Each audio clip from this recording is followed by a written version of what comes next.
Student, मैं आपकी Hindi teacher आपका नगीन बेस्ट डिजिटल चैनल पर स्वागत करती हूँ। आज हम लेकर आए हैं क्लास 9th का चैप्टर एक कहानी यह भी के एनसीईआरटी क्वेश्चन आंसर्स लेकर आए हैं। यह चैप्टर मन्नू भंडारी जी द्वारा लिखा गया है। इसमें मन्नू भंडारी जी ने चैप्टर में अपने जीवन के आत्मकथा स्वरूप का वर्णन किया है। इसे हम संपूर्ण रूप से आत्मकथा नहीं कह सकते। आत्मकथा अपने जीवन की स्टार्टिंग से लेकर आखिरी तक स्टेप बाय स्टेप हर चीज़ को एक्सप्लेन किया जाता है, पर इसमें उन्होंने अपनी युवा अवस्था के बाद के विषय में बताया है। तो चलिए अब हम देखते हैं कि इसके अभ्यास के प्रश्न उत्तरों में वो क्या कहती हैं। प्रश्न नंबर 1, लेखिका के व्यक्तित्व पर किन किन व्यक्तियों का किस रूप में प्रभाव पड़ा। लेखिका के व्यक्तित्व पर मुख्यतः दो लोगों का प्रभाव पड़ा जिन्होंने उसके व्यक्तित्व की गहराई तक प्रभावित किया। ये दोनों लोग हैं पिता का स्वभाव। लेखिका के व्यक्तित्व पर उसके पिता का नकारात्मक एवं सकारात्मक दोनों रूपों में प्रभाव पड़ा। वे लेखिका की तुलना उसकी बहन सुशीला से करते थे। वह उनके पिताजी जो है ना, उन लेखिका की तुलना पिता उसकी बहन सुशीला से करते थे कि वो हर चीज़ में अच्छी थी, रंग में भी गोरा था उसका, और वो हर चीज़ में निपुण थी, इसलिए वो उसकी तुलना लेखिका से करते थे, जिससे लेखिका के मन में हीन भावना भर गई। इससे लेखिका के मन में हीन भावना भर गई। इसके अलावा उन्होंने लेखिका को राजनीतिक परिस्थितियों से अवगत कराया तथा देश के प्रति जागरूक करते हुए सक्रिय भागीदारी निभाने के योग्य बनाया। भाई इसके विपरीत उन्होंने लेखिका को राजनीतिक परिस्थितियों से अवगत कराया। भाई सारी राजनीतिक परिस्थितियों के बारे में बताया और देश के प्रति जागरूकता के में भागीदारी बनने का योग्य बनाया। अध्यापिका शीला अग्रवाल का प्रभाव। लेखिका के व्यक्तित्व को उभारने में शीला अग्रवाल का महत्वपूर्ण योगदान था। उन्होंने लेखिका की साहित्य समझ का दायरा बढ़ाया। उन्होंने लेखिका का जो दायरा था ना साहित्य को समझने का, उसको बढ़ाया और अच्छी पुस्तकों को चुनकर पढ़ने में मदद की। इसके अलावा उन्होंने लेखिका में वह साहस और आत्मविश्वास भर दिया जिससे उनकी रगों में बहता खून लावे में बदल गया। भाई उनकी रगों में जो खून बह रहा था वो लावे में बदल गया। जो प्रधानाध्यापिका जी थी, उन्होंने लेखिका के अंदर इतना साहस और आत्मविश्वास भर दिया था कि उनकी रगों में बहता खून लावे की में बदल गया था। प्रश्न नंबर 2, इस आत्मकथ्य में लेखिका के पिता ने रसोई को भटियार घर कहकर क्यों संबोधित किया है। इस आत्मकथ्य में लेखिका के पिता ने रसोई को भटियार घर कहकर इसलिए संबोधित किया है क्योंकि उसके पिता को मानना था कि रसोई के काम करने से लड़कियां चूल्हे चौके तक ही सीमित रह जाती है। उसकी नैसर्गिक प्रतिभा उसी चूल्हे में जलकर नष्ट हो जाती है, अर्थात वह पुष्पित पल्लवित नहीं हो पाती, अर्थात वह अच्छे से खिल नहीं पाती है, वो चूल्हे चौके में ही रहकर समाप्त हो जाती है। प्रश्न नंबर 3, वह कौन सी घटना थी जिसके बारे में सुनने पर लेखिका को अपनी आंखों पर विश्वास हो पाया कि ना अपने कानों पर। भाई वह कौन सी घटना थी जिसको सुनकर लेखिका को ना तो अपनी आंखों पर विश्वास हुआ और ना कानों पे। लेखिका राजनीतिक कार्यक्रमों में बढ़ चढ़कर भाग ले रही थी। भाई लेखिका सभी राजनीतिक कार्यक्रमों में बढ़ चढ़कर भाग ले रही थी। इस कारण लेखिका के कॉलेज की प्रिंसिपल ने उसके पिता के पास पत्र भेजा जिसमें अनुशासनात्मक कार्यवाही करने की बात लिखी थी। भाई लेखिका जिसमें अनुशासन का पालन नहीं कर रही थी और उसके पर कार्यवाही करने की बात लिखी थी। यह पढ़कर पिताजी गुस्से में आ गए और कॉलेज की प्रिंसिपल ने जब बताया कि मन्नू के एक इशारे पर लड़कियां बाहर आ जाती है और नारे लगाते हुए प्रदर्शन करने लगती है, तो पिताजी ने कहा यह तो देश की मांग है। वे हर्ष से गदगद होकर जब यही बात लेखिका की माँ को बता रहे थे तो इस बात पर लेखिका को विश्वास नहीं हो पाया। भाई लेखिका को अपने पिता की बातों पर विश्वास नहीं हो रहा था कि उन्हें उसका इस तरह नारेबाजी करना उन्हें अच्छा लगा, जिस पर वो इतने खुश होकर गदगद होकर सारी बात माँ को खुश होकर बता रहे थे। प्रश्न नंबर 4, लेखिका की अपने पिता से वैचारिक टकराहट को अपने शब्दों में लिखिए। आंसर, लेखिका और उसके पिता के विचारों में कुछ समानता के साथ साथ असमानता भी थी। लेखिका के पिता में विशिष्ट बनने और बनाने की चाह थी, पर वे चाहते थे कि यह सब घर की चार दीवारी में रहकर हो, जो संभव नहीं था।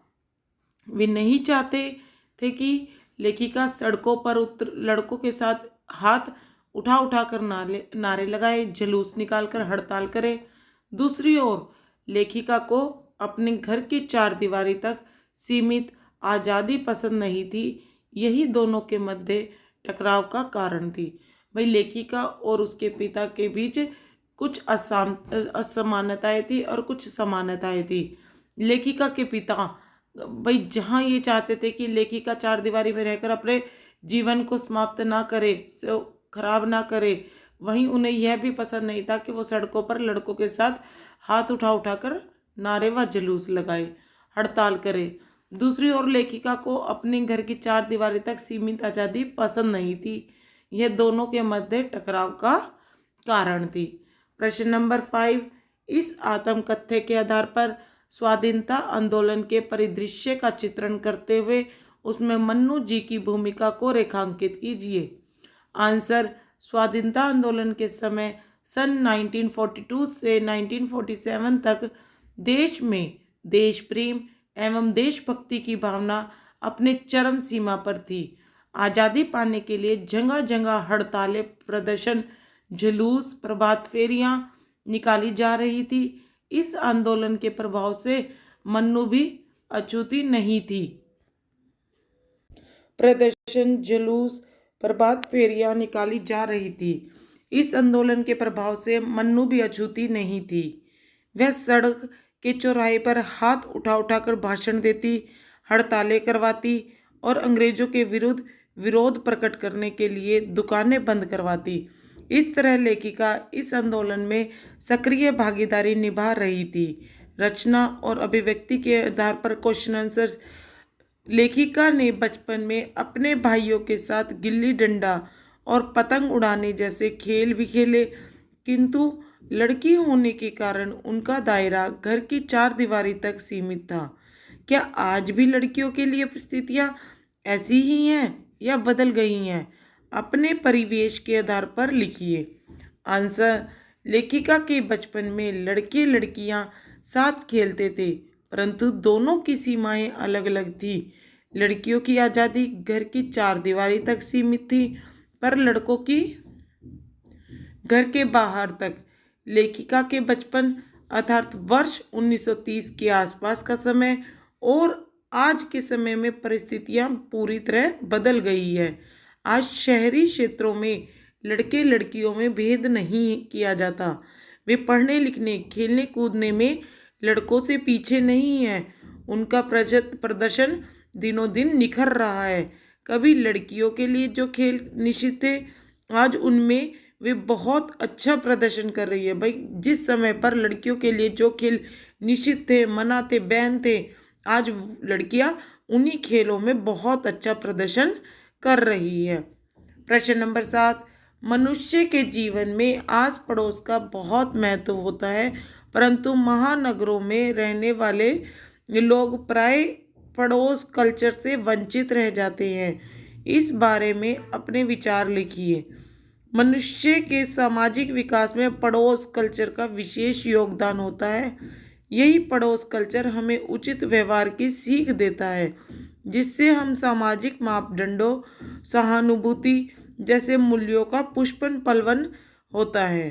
पड़ोस कल्चर के कारण अकेला व्यक्ति भी कभी अकेलेपन का शिकार नहीं हो पाता। फ्लैट कल्चर की संस्कृति के कारण लोग अपने फ्लैट तक ही सीमित रह जाते हैं। भाई आजकल फ्लैटों का कल्चर हो गया और लोग फ्लैटों तक ही सीमित रह गए हैं, पड़ोस तो खत्म हो चुके हैं। वे पास पड़ोस से विशेष अभिप्राय नहीं रखते। लोगों में आत्म केंद्रिता इस तरह बढ़ रही है कि उनमें एक दूसरे के सुख दुख से कोई लेना देना नहीं, उन्हें सिर्फ अपने से ही मतलब रह गया है। इससे सामाजिक भावना एवं मानवीय मूल्यों को गहरा धक्का लग रहा है। प्रश्न नंबर 8, लेखिका द्वारा पढ़े गए उपन्यासों की सूची बनाएं और उन उपन्यासों को अपने पुस्तकालय में खोजिए। आंसर, एक कहानी यह भी पाठ की लेखिका कौन है? मन्नू भंडारी जी ने अपनी किशोरावस्था में निम्नलिखित उपन्यास पढ़े थे। कौन कौन से उपन्यास पढ़े थे?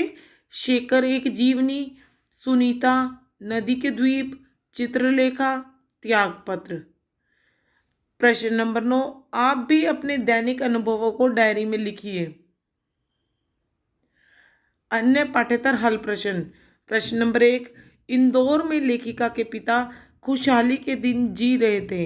लेखिका के पिता के खुशहाली भरे दिनों की स्पष्टता कीजिए।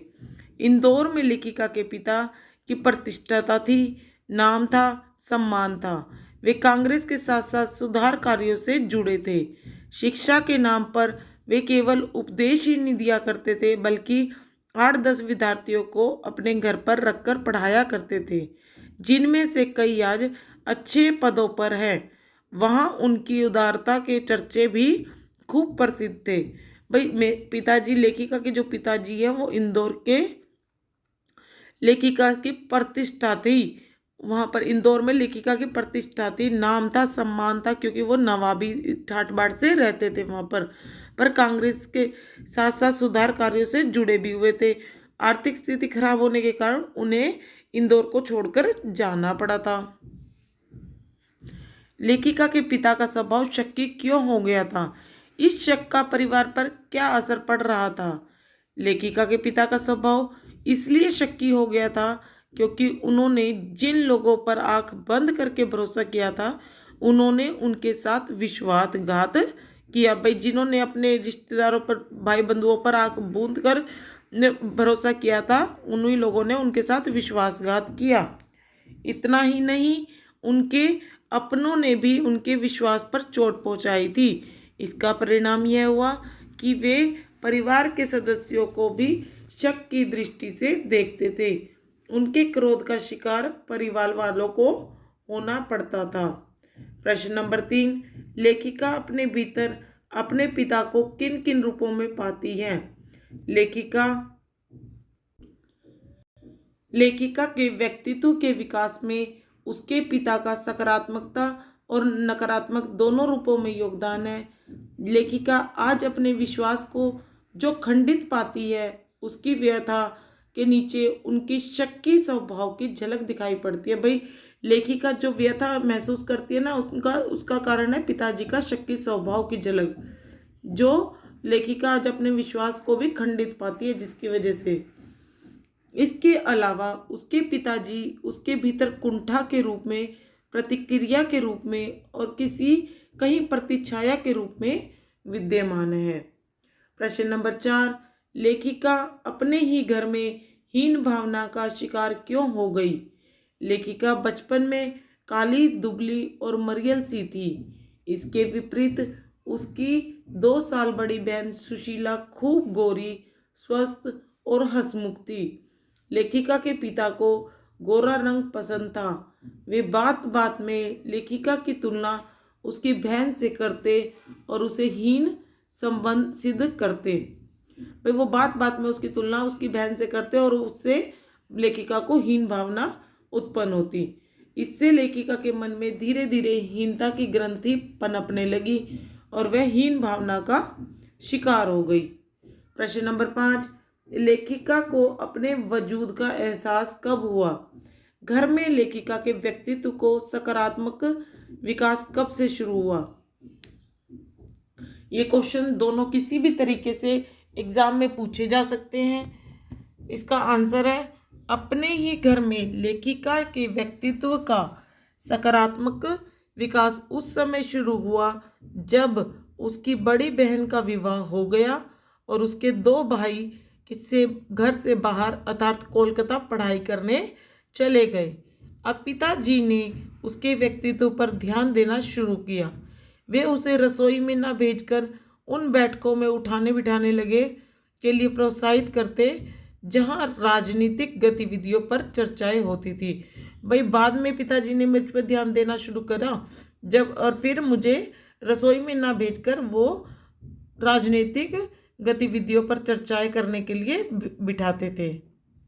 प्रश्न नंबर 6, उन कारणों का उल्लेख कीजिए जिनके कारण वह अपनी माँ को आदर्श नहीं बना सकी। लेखिका ने अपने आप को परिवार की भलाई में समर्पित कर दिया था। उनका तथा पति के अपना कोई व्यक्तित्व ना था। भाई मेरी माँ का अपना कोई व्यक्तित्व नहीं था। वे बच्चों की उचित अनुचित मांग को पूरा करते हुए तथा पिता के अत्याचार को सहन करते हुए जी रही थी। भाई मेरी माता जी है जो पति के अत्याचारों को और बच्चों की उचित अनुचित मांग को पूरा करते हुए जी रही थी। इसके अलावा निम्नलिखित कारणों के से लेखिका उन्हें अपना आदर्श नहीं बना रही थी। किन कारणों से? वे अनपढ़ थी, उनका अपना कोई व्यक्तित्व ना था, उनका त्याग मजबूरी से लिपटा हुआ था। भाई उनका त्याग जो है मजबूरी में लिपटा हुआ था। प्रश्न नंबर 7, लेखिका का अपने पिता के साथ टकराव क्यों चलता रहा? यह टकराव कब तक चलता रहा? लेखिका का अपने पिता के साथ इसलिए टकराव चलता रहा क्योंकि लेखिका के पिता विशिष्ट बनाना तो चाह रहे थे, परंतु वे लेखिका की स्वतंत्रता घर की चार दीवारी तक ही सीमित रखना चाहते थे। वे नहीं चाहते थे कि मन्नू सड़कों पर नारे लगवाए, लड़कों के साथ हड़तालें करवाए और दुकान बंद कराती एवं सड़कों पर भाषण देती फिरे।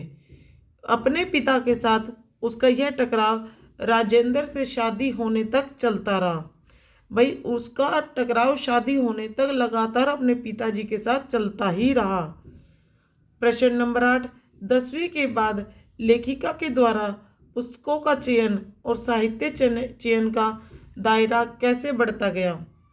लेखिका 10वीं कक्षा तक लेखकों को चुनाव किए बिना उनकी महत्ता को समझे बिना किताबें पढ़ लिया करती थी, क्योंकि साहित्य संबंधी उनकी समझ विकसित नहीं हुई थी। जब वह वर्ष 1945 में फर्स्ट ईयर में आई तो हिंदी की अध्यापिका शीला अग्रवाल से परिचय हुआ। उन्होंने स्वयं पुस्तकें चुनकर उसे दी और साल 2 साल बीते उनकी दुनिया शरद प्रेमचंद से आगे बढ़कर जैनेन्द्र ज्ञानज्ञ यशपाल और भगवती चरण वर्मा तक पहुंच गई। भाई 2 साल बीतने की देर थी और मन्नू भंडारी जी हैं उनकी दुनिया शरद प्रेमचंद के आगे बढ़कर जैनेन्द्र अज्ञ यशपाल इतने बड़े बड़े जो लेखक और कवि थे उनके तक पहुंच गई थी। इस तरह उसका दायरा बढ़ता गया। प्रश्न नंबर 2, लेखिका ने कौन कौन से उपन्यास पढ़े? उन उपन्यासों पर उसकी क्या प्रतिक्रिया रही? आंसर, उपन्यासों की दुनिया में कदम रखते ही उसे जैनेन्द्र अथवा लिखित उपन्यास सुनीता अच्छा लगा। जैनेन्द्र द्वारा लिखित उपन्यास सुनीता अच्छा लगा, जिसके छोटे छोटे वाक्यों में शैली ने उसे बहुत प्रभावित किया। उसने अज्ञेय का उपन्यास शेखर एक जीवनी पढ़ा जिसे वह एक बार में नहीं समझ सकी। नदी के द्वीप उसे इतना अच्छा लगा कि वह शेखर को फिर से पढ़ गई। वो शेखर को दोबारा पढ़ गई। उसे नदी के द्वीप उसे इतना अच्छा लगा था। इसी क्रम में उसने जैनेन्द्र का त्यागपत्र और भगवती बाबू का चित्रलेखन पढ़ा। जिस प्रकार उसने शीला के साथ बहसें की। प्रश्न नंबर 10, प्रिंसिपल के बुलावे पर लेखिका के पिता कॉलेज नहीं जाना चाहते थे, पर वहां ऐसा क्या हुआ कि वे खुश होकर लौटे? लेखिका के कॉलेज की प्रिंसिपल ने अनुशासनहीनता की शिकायत करते हुए पत्र भेजा।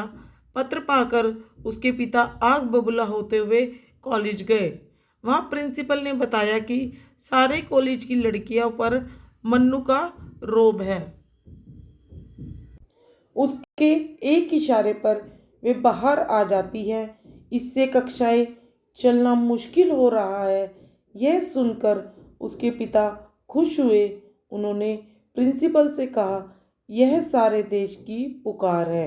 इसके बाद वे खुशी खुशी घर लौटे। भाई पिताजी जब प्रिंसिपल का लेटर मिला था तो बड़े गुस्से में आग बबूले से घर से गए थे, जिस पर मन्नू भंडारी बड़ी डर गई थी कि पिताजी घर आएंगे तो आज तो खैर नहीं है, भाई बहुत डांट पड़ेगी। लेकिन बाद में वो हंसते हंसते घर आए कि प्रिंसिपल ने बताया कि सारी कॉलेज की लड़कियों पर मन्नू का रोब है। भाई कॉलेज उन्होंने घर आके कहा कि तुम्हारा इतना रोब है कि सारे कॉलेज पर की लड़कियां तुम्हारा कहना मानती हैं। तो यह बात सुनकर उनके पिताजी बहुत खुश हो गए। प्रश्न नंबर 11, देश की राजनीतिक गतिविधियों में युवा वर्ग अपना योगदान किस तरह दे रहा था? भाई देश की गतिविधियों में युवा वर्ग किस तरह योगदान दे रहा था? वर्ष 1942 के आसपास युवा वर्ग देश की राजनीतिक गतिविधियों में बढ़ चढ़कर भाग ले रहा था। यह वर्ग अपने साथियों या नेताओं की पुकार पर कॉलेज से बाहर आ जाता। भाई जब उसके साथी और नेता की पुकार होती थी तो यह वर्ग, कॉलेज के अंदर जो वर्ग था, वो सभी का सभी बाहर आ जाता था। हड़तालों में भाग लेता, नारेबाजी करता, जुलूस प्रदर्शन करता तथा प्रभात फेरियां निकलवाने में मदद करता। इसके अलावा अंग्रेजों के विरुद्ध विरोध प्रकट करने के लिए दुकानें भी बंद करवाता था। इस समय युवा वर्ग का खून लावा बन गया था। प्रश्न नंबर 12, वर्ष 1947 में लेखिका को कौन कौन सी खुशियां मिली? उसे कौन सी खुशी सबसे महत्वपूर्ण लगी और क्यों? वर्ष 1947 में लेखिका को मुख्य रूप से 2 खुशियां मिली। पहली ईयर की कक्षाएं, भाई 2 खुशियां जो मिली थी उनमें पहली थी 3rd ईयर की कक्षाएं शुरू करवाना, दूसरी उसका पुनः कॉलेज जाना। ये दोनों खुशियां उन्हें 1947 में लेखिका को मुख्य रूप से मिली थी। और तीसरी क्या थी? देश को मिली आज़ादी। भाई देश को आज़ादी मिली थी, ये भी उनके लिए खुशी थी। वर्ष 1947 में कॉलेज वालों ने 3rd ईयर की कक्षाएं बंद करके अनुशासनहीनता फैलाने वाली लड़कियों का कॉलेज में प्रवेश निषिद्ध कर दिया। भाई 1947 में कॉलेज वालों ने क्या करा था? 3rd ईयर की लड़कियां थी जो अनुशासनहीनता फैला रही थी, उनका कॉलेज में प्रवेश बंद कर दिया, मना कर दिया उनको कॉलेज में आने के लिए। शीला अग्रवाल को नोटिस थमा दिया गया क्योंकि वो लड़कियों को भड़का रही थी कॉलेज के खिलाफ।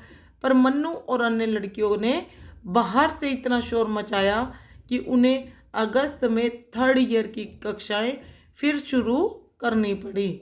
इसके तुरंत बाद उसे सर्वाधिक महत्वपूर्ण खुशी मिली क्योंकि इसका इंतजार सारे देश को था। प्रश्न नंबर 13, एक कहानी यह भी पाठ का प्रतिपाद्य लिखिए। आंसर, एक कहानी यह भी पाठ में लेखिका मन्नू भंडारी के किशोर अवस्था से जुड़ी घटनाओं के अतिरिक्त उनके पिता तथा उनके कॉलेज की प्रधानाध्यापिका जी शीला अग्रवाल को व्यक्तित्व उभर कर आया है। वह इस कहानी में पाठ में लेखिका मन्नू भंडारी के किशोर जीवन से जुड़ी घटनाएं और उनके पिता के जो किशोर जीवन से उनकी घटनाएं जुड़ी हुई है, उनके पिता से जो घटना जुड़ी हुई है और उनकी कॉलेज की अध्यापिका शीला अग्रवाल के व्यक्तित्व उभर कर आता है, जिनके व्यक्तित्व का असर लेखीय व्यक्तित्व में महत्वपूर्ण भूमिका निभाई है। भाई लेखिका के व्यक्तित्व पर बहुत महत्वपूर्ण भूमिका निभाई है। यहाँ एक साधारण सी लड़की के असाधारण बनने तथा वर्ष 1946-47 की आज़ादी की आंधी में जोश और उत्साह के भागीदार निभाने का वर्णन है। तो इस प्रकार हमने ये एनसीईआरटी क्वेश्चन आंसर्स किए और उनका एक्सप्लेनेशन अच्छे से किया। आपने चैप्टर के एक्सप्लेनेशंस और क्वेश्चन आंसर्स को अच्छे से किया। अगर आपने ये अच्छे से नहीं किया तो इन्हें अच्छे से देखें और करें, क्योंकि आगे आने वाले एक्स्ट्रा क्वेश्चंस और एमसीक्यूज को करने में हेल्प मिलेगी। और इस प्रकार हमने देखा कि इस चैप्टर के क्वेश्चन आंसर में भी मन्नू भंडारी जी ने अपने जीवन की आत्मकथा स्वरूप का वर्णन किस प्रकार करा। तो हम आगे वीडियो को एक्स्ट्रा क्वेश्चन आंसर और एमसीक्यू लेकर आएंगे। अब आपको वीडियो अच्छी लगे तो लाइक, शेयर और सब्सक्राइब करिएगा। तब तक के लिए हमारी आने वाली वीडियोस की वेट कीजिएगा। तो तब तक चलते हैं। Thank you.